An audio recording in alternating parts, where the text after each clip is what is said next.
Many people say that the company's success is based mainly off its low prices.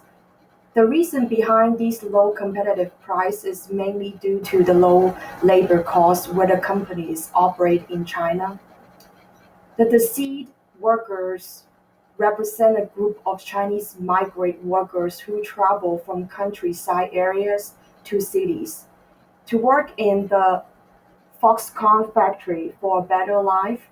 Foxconn hired numerous of those migrant workers instead of local workers. This was because the corporation did not need to provide the migrant workers with the pay and benefits as they had to provide the local workers with. This made life tough for migrant workers.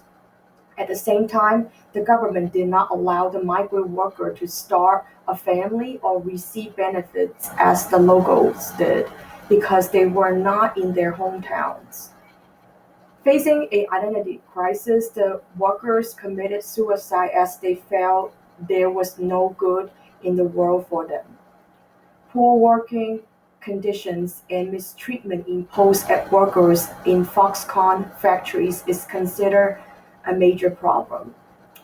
The labor union in China could not do much to help the worker as it was controlled by the government, which it did which did not allow it challenge the low wage and lack of social welfare set by the government.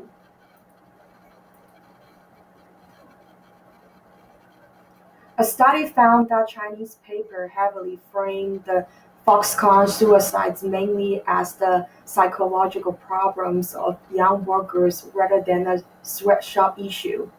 In other words, the victims of the sweatshop system were framed to be responsible for their suicides. Their working condition and the sweatshop issue were not blamed. China, well known as the world factory, has produced thousands of sweatshops nowadays.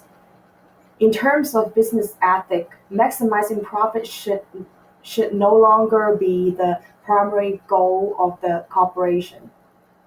And business leader should commit to balancing the needs of shareholders as well as the stakeholders, including employees and local societies.